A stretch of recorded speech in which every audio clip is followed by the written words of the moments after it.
I'm gonna upgrade this sorry ass JL steering, and I'm getting started right now. My name is Clint, and you can tell from the intro and from the thumbnail on this video that I'm going to be upgrading the steering system. If you guys have been watching this channel for a while, you know I've been fussing about the ends and the ball joints, and today I'm going to do something about it. I'm not telling anybody to buy a particular product. I'm not sponsored by anybody. I buy products that I think will work, or that I like a particular design, or that company has a good reputation. I'll buy those parts that I think will work for me. And if they turn out that they don't, for whatever reason, I'll let you guys know that. If they don't work because they're junk, I'm going to tell you that too. Drag-link and tie rod kits, a bunch of people make them. Steer Smarts and Synergy are probably the two biggest names.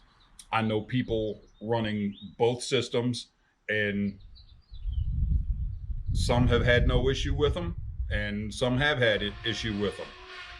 I guess it's that way with anything. Metal Cloak's got a drag-link and tie rod kit out. I'm sure Rough Country does, but what I went with was the Rusty's Off-Road Jeep Wrangler JL and Gladiator JT steering kit. This kit is impressive to start with. The tie rod and the drag link both are 1 3/4 inch DOM tube, 5/16 wall thickness. The tubes themselves are threaded. Sometimes companies will go cheap and the tube itself won't be threaded. It'll have a sleeve that fits inside the tube that is threaded. Try to stay away from those if you can. The ends are 1 1/4 inch. The tubing itself, I mean, as long as it's 1 5/8 inch, 1.5 inches, somewhere in there, and it's good steel, or 2-inch aluminum, the tubing is not going to make that much of a difference. It's going to stabilize it. It's going to be able to withstand hits better. But the main thing where our steering issues are on the JLs are the ends. The OEM ends and ball joints have plastic internals, and when I take my tie rod off, I will show you the difference. This is Rusty's end. It is considerably harder to move around, and that's the way they should be. What will make this a good kit or not is how long these ends last. Now, you can buy the replacement ends. I think they're about 80 bucks. That's the thing that turned me off about Steer Smarts. Their ends, to replace their ends, is over $150. I think they're in the neighborhood of $170 to replace the ends. I don't see the value in that. I don't see the worth in that, but that's just me. Like I said, I know people running them and swear by them, and I know people that have run them and changed and went a different direction because they didn't like them or they had a failure or something. I've already put my drag link together. It's going to come all in pieces. It's not difficult to put together and figure out what goes where. The instructions are pretty good. They send these caps to replace the boots on the tie rod, and we'll do that when I put the tie rod together. These caps go with it. It comes with a stabilizer mount, but we're going to get this put together and get all this stuff swapped out. So the first thing I'm going to do is get these boots off here.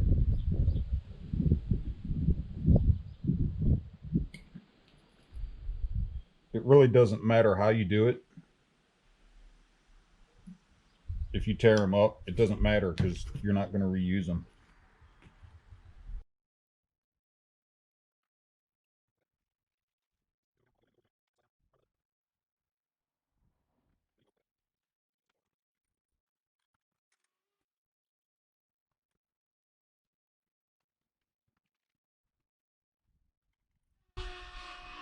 There we go. Now these are right hand and left hand thread. The nuts will have a mark on them like this on the corners of the nut itself, and that's going to tell you it's the left-hand thread.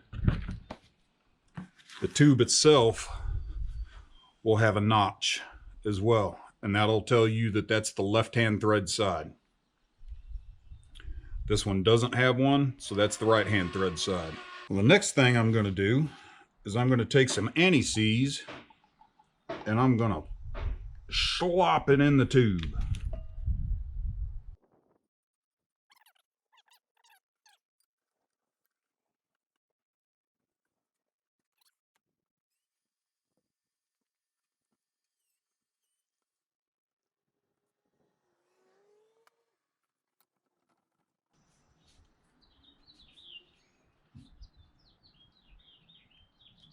And there we have the assembled tie rod and drag link.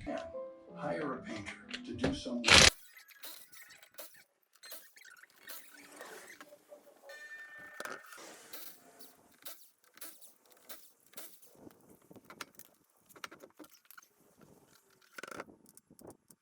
Now you're going to take the nut off the tie rod end.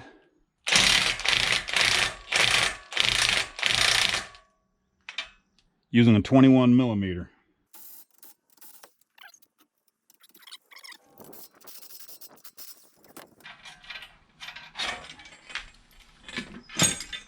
All right, your stock tie rod is out. Now the drag link.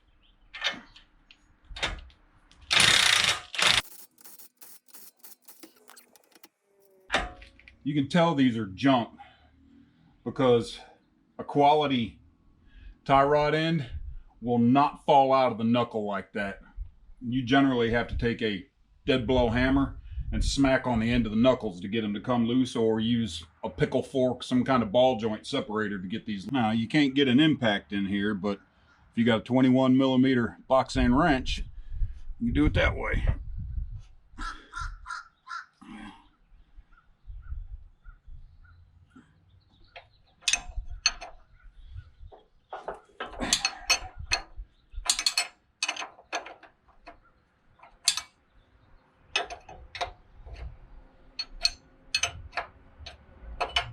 Now you want to be careful here. You really don't want to go smacking the end of your pitman arm, because that goes right up into your steering box. You really don't want to use that. If this one doesn't come loose, best bet in my opinion is just go ahead and use a pickle fork. Doesn't matter if you tear this boot up, because you're not using it again anyway.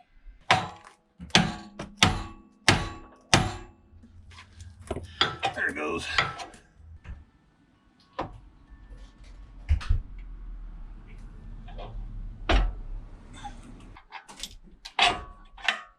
Now the drag link's off. Now, we're going to try to get these ends as straight as you possibly can by eyeballing, and then measure from the center to the center.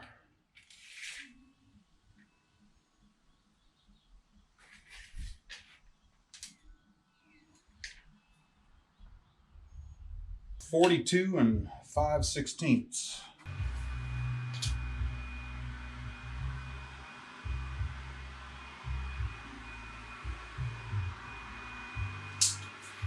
That's going to be close right there. Now for the tie rod. That's pretty damn close right there.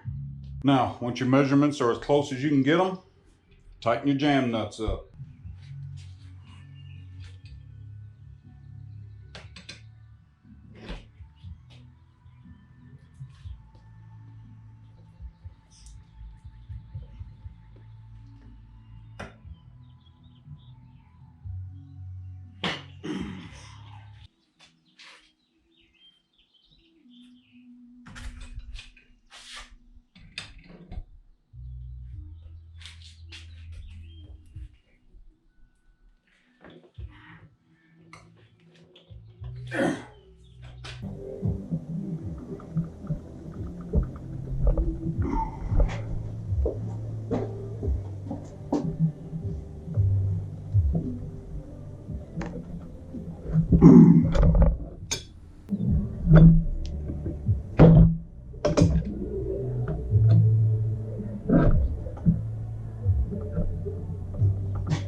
back up in place.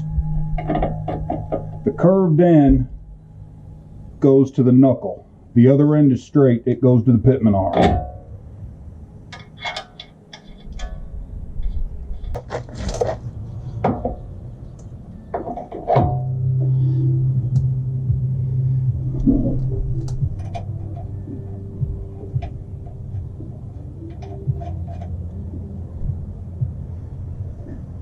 Now you can put your tie rod on. Don't forget to put your washer for your wiper seal on there.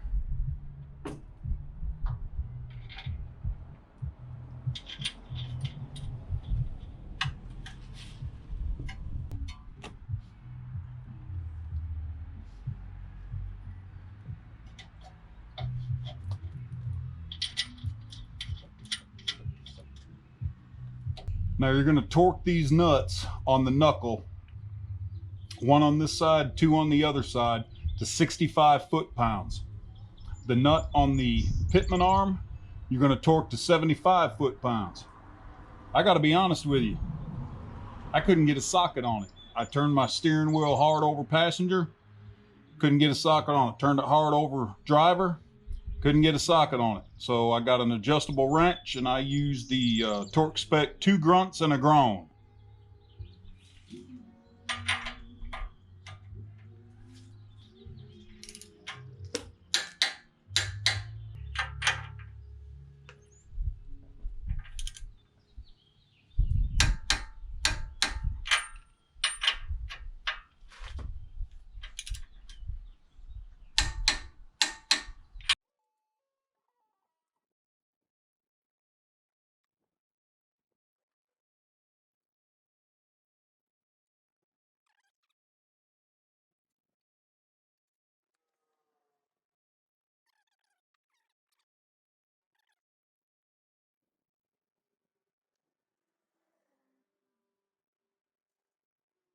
After you got it back on the ground, make sure your wheels are straight and your stabilizer is at half stroke. And what I did was I pulled this end all the way out till it stopped, and then I measured from here to here and cut that distance in half and put it back halfway. That way I knew it was halfway of the travel of the shock. So now it's just a matter of tightening this clamp.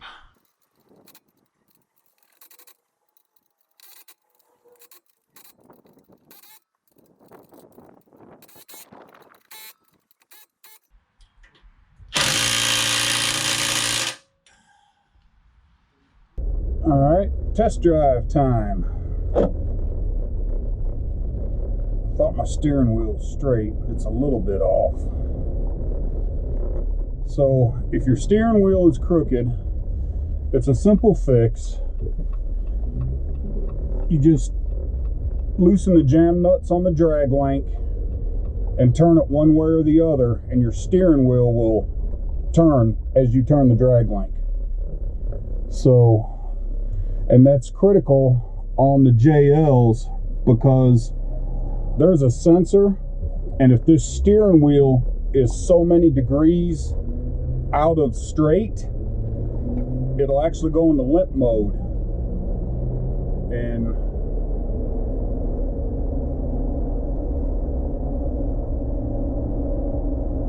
it's not too bad. So assuming your steering wheel is straight at 12 o'clock, I'm at about 11 o'clock.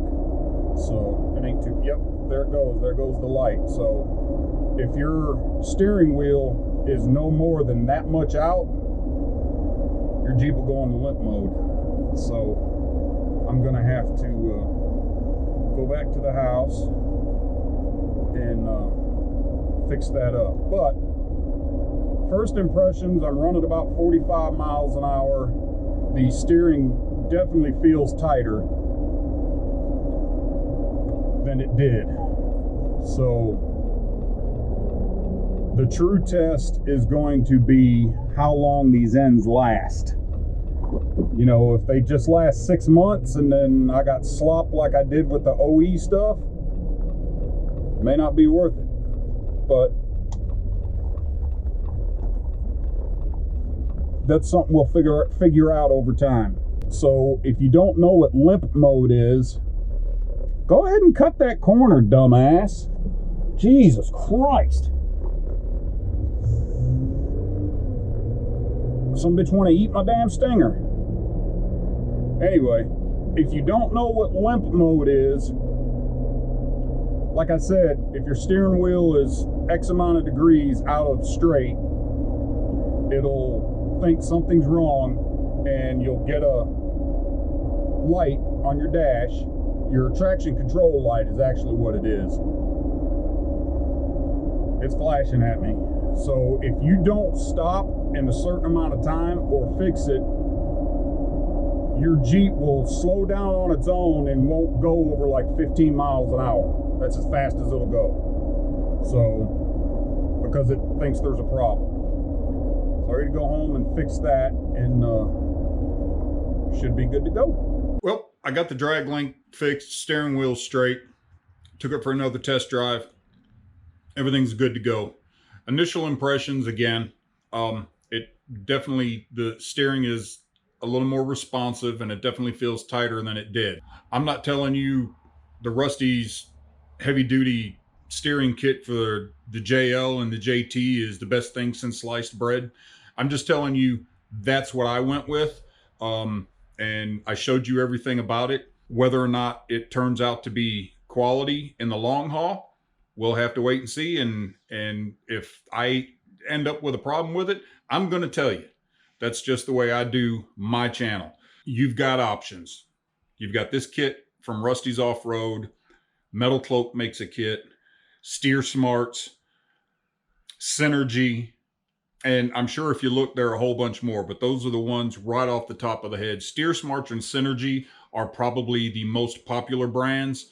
And Steer Smarts is probably going to have more people tell you it's better. I don't know. I've never had it.